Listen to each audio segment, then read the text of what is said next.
buenas tardes. Placer el volver a encontrarnos un día más a través de este medio que el Señor nos brinda para compartir de su palabra, y deseamos y anhelamos que estén todos pues bien, gracias al Señor, cuidados y bendecidos por su presencia especialmente. Vamos a suplicar su guía, su dirección, y vamos a poner este tiempo en sus manos para que Él nos acompañe y nos permita disfrutar del estudio de su palabra en esta tarde. Señor y Padre nuestro que estás en los cielos, te ruego, Señor, con toda mi alma que tú, Señor, derrames ahora de tu sabiduría y tu dirección por medio de tu Espíritu Santo en nuestras vidas para poder entender la palabra que vamos a compartir, y que, sobre todo, Señor, también podamos obedecer esta palabra en nuestras vidas como una manifestación, como una muestra de nuestro amor por ti, porque es así como tú mismo nos dices, Señor, a través de ella, que si te amamos, Señor, obedeceremos tus mandamientos.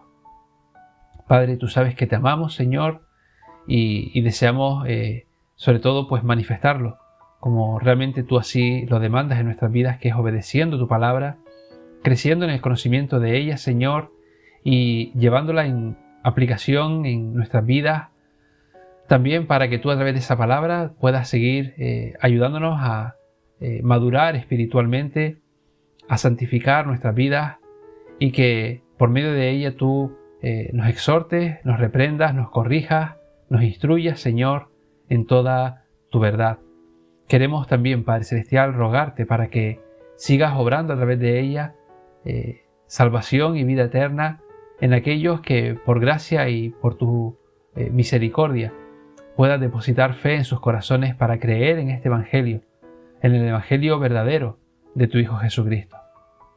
Así te lo rogamos, Padre, y te damos las gracias en el nombre que es sobre todo nombre, en el nombre de Cristo Jesús, nuestro Señor y Salvador. Amén, Padre.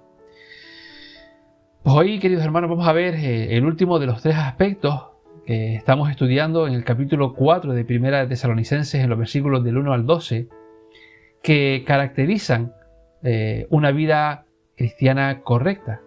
Hemos visto dos aspectos hasta el día de hoy, de tres que, como decíamos al principio de esta porción, íbamos a mirar y vamos a estudiar, y en los cuales el apóstol Pablo nos muestra pues tres aspectos de una vida cristiana correcta.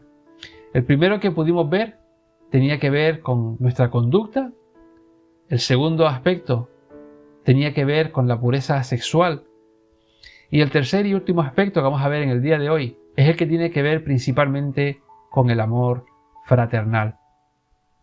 Y yo les invito a buscar nuevamente Primera de Tesalonicenses capítulo 4, y vamos a continuar en la lectura en los versículos del 9 al 12, que son los versículos que nos quedan pendientes de esta porción por estudiar. Esta porción del 1 al 12 ya hemos estudiado los anteriores versículos con estos dos aspectos que hemos pronunciado, y hoy vamos a ver el tercer y último aspecto, que, como decimos, tiene que ver con el amor fraternal. Y podríamos decir que este amor fraternal, como vamos a leer a continuación, podemos reconocerlo como la fe viva y práctica. La fe viva y práctica. Y dice así, Primera de Tesalonicenses 4, del 9 al 12. Mas en cuanto al amor fraternal, no tenéis necesidad de que nadie os escriba, porque vosotros mismos habéis sido enseñados por Dios a amaros unos a otros, porque en verdad lo practicáis con todos los hermanos que están en toda Macedonia. Pero os instamos, hermanos, a que abundéis en ello más y más, y a que tengáis por vuestra ambición el llevar una vida tranquila, y os ocupéis en vuestros propios asuntos, y trabajéis con vuestras propias manos, tal como os hemos mandado, a fin de que os conduzcáis honradamente para con los de afuera, y no tengáis necesidad de nada. Miren, un cristiano, un crítico del cristianismo, dijo una vez: el cristianismo es la gran opereta de la historia. Se representa en los teatros de las iglesias todos los domingos desde hace 2000 años. Miren, tal vez a este crítico no le faltaba cierta razón, porque tenemos que reconocer que tristemente muchos todavía no han entendido que la fe es una fe viva, y una fe práctica, y que sale a la calle en la vida normal y cotidiana.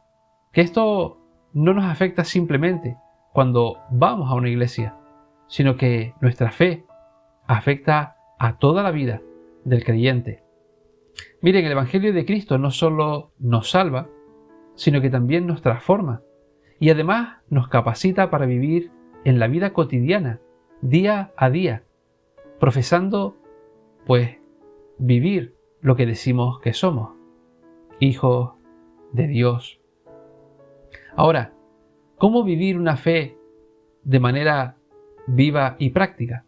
Pues eso es lo que vamos a ver en esta tarde, a través de esta sección que el apóstol Pablo les escribe a los tesalonicenses. Y vamos a ver cómo él nos da aquí 4 principios para vivir nuestra fe de manera viva y práctica.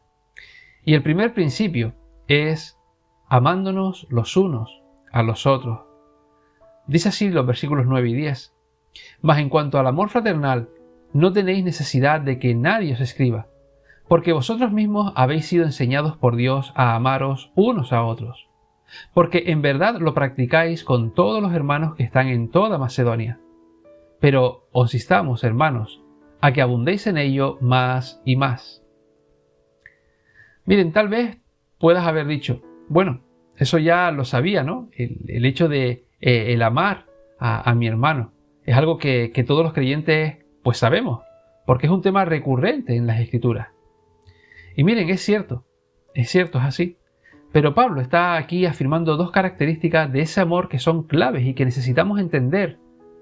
Y que, de no ser así, pues muy difícilmente vamos a obrar de manera correcta en ese amor fraternal. Y miren, lo primero que Pablo dice es que el amor entre creyentes debe de ser un amor profundo y sacrificial.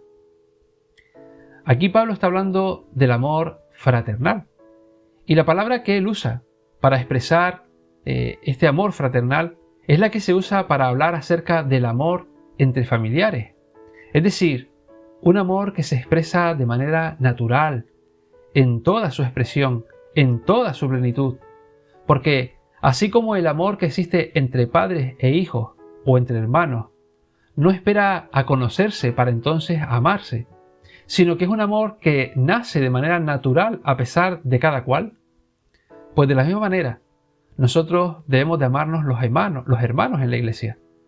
Esa es la manera natural en la que se espera que el creyente ame a su hermano en la fe. En segundo lugar, también el apóstol Pablo nos dice que es un amor que Dios mismo enseña a los creyentes. Él dice que hemos aprendido de este amor de Dios. Es decir, el amor con el que se aman los hermanos unos a otros, el amor con el que nos amamos, es propio de la naturaleza divina y que Dios mismo nos enseña e implanta en nuestros corazones, en los corazones de los creyentes, como por ejemplo leemos en Romanos capítulo 5, versículo 5, que dice: y la esperanza no avergüenza, porque el amor de Dios ha sido derramado en nuestros corazones por el Espíritu Santo que nos fue dado.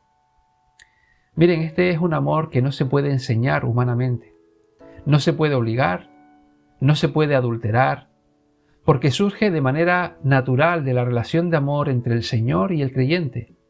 Y si nosotros decimos que somos creyentes, Dios mismo, con ese mismo amor profundo y sacrificial con el que Él nos ha amado, nos capacita para que también nosotros podamos amar a otros hermanos en la misma manera. El apóstol Juan dice así en su primera carta, en el capítulo 4, versículos 11 y 12. Amados, si Dios nos ha amado así, debemos también nosotros amarnos unos a otros. Nadie ha visto jamás a Dios. Si nos amamos unos a otros, Dios permanece en nosotros y su amor se ha perfeccionado en nosotros. En segundo lugar, también una fe viva y práctica se manifiesta llevando una vida tranquila. Dice la primera parte del versículo 11 de nuestro texto: y a que tengáis por vuestra ambición el llevar una vida tranquila. Miren, hermanos, debido a este amor fraternal, los creyentes, los cristianos, debemos de procurar el tener tranquilidad. Y la palabra que es usada aquí por Pablo literalmente significa estar en silencio.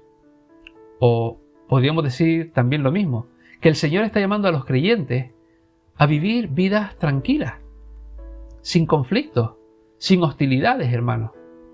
Porque si eso sucede, y además sucede de manera habitual y recurrente, entonces tendríamos que examinar nuestro amor, lo cual también nos llevaría a reflexionar sobre cómo está siendo entonces nuestra relación con el Señor.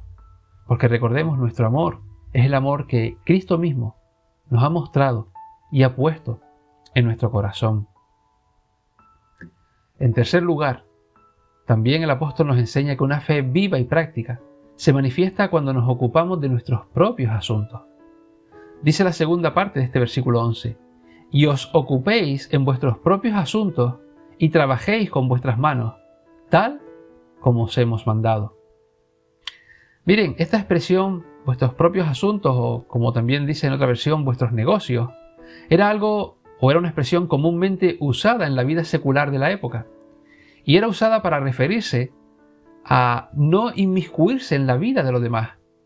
Así que lo que el apóstol Pablo está instando a los hermanos es a ocuparse de sus vidas y a no estar entrometiéndose en la vida de los otros hermanos.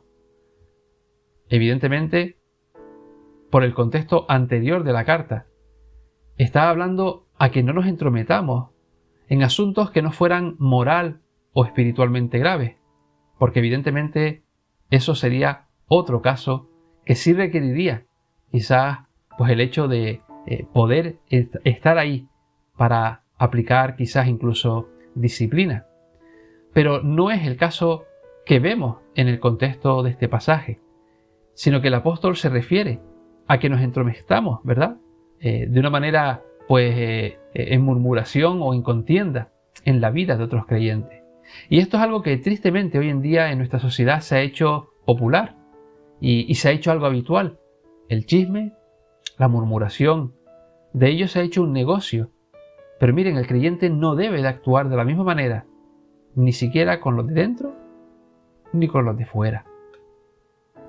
Y en cuarto y último lugar, una fe viva y práctica se manifiesta trabajando con honradez. Dice el versículo 12, a fin de que os conduzcáis honradamente para con los de fuera y no tengáis necesidad de nada. Miren, la última manera que Pablo enseña en estos versículos para que podamos vivir una vida de fe práctica y viva es mandando a trabajar, dice, con honradez. Miren, hay que entender que en el contexto social de la iglesia de Tesalónica, para los griegos, trabajar con las manos era algo degradante. Y por ello muchos de aquellos griegos vivían de la caridad y de las ayudas. Pero fíjense, el apóstol Pablo le manda a los creyentes, por un lado, a trabajar con sus manos. Es decir, les manda a no buscar vivir de esas ayudas, sino a que vivan honradamente mediante un trabajo. Evidentemente, quizás en algún momento puntual, pues pudieran recibir una ayuda como la podemos recibir también nosotros, porque no hay trabajo, y eso es cierto. Pero esa debe de ser una excepción y no la norma en la vida de un creyente. Y por otro lado, les manda a trabajar con honradez y diligencia, conduciéndose, dice, honradamente con los de afuera, algo que también es necesario para mostrar el testimonio que verdaderamente hemos cambiado, o Cristo en este caso nos ha cambiado en nuestras vidas, trabajando con honradez y diligencia. Queridos hermanos, oremos entonces para que podamos vivir vidas con una fe viva y práctica, y que lo hagamos en medio de este mundo pecaminoso, y que esto pueda cimentar nuestro evangelismo fiel, llevando la palabra con un testimonio fiel en el amor que Cristo ha puesto en nosotros. Por eso, amémonos los unos a los otros con este amor profundo y sacrificial. Hagámoslo viviendo sin pleitos, sin contiendas, sin disensiones. Que no haya entre nosotros, los hermanos, sino tranquilidad. Que huyamos de los chismes y las murmuraciones. Que no nos entremetamos los unos contra los otros. Y que evidentemente trabajemos diligente y honradamente en aquellos trabajos seculares con los que el Señor ha bendecido nuestras vidas, para poder sostenernos de manera honrada y también poder ser de bendición para la vida de aquellos que puedan estar en necesidad o para el sostenimiento mismo de la obra del Señor.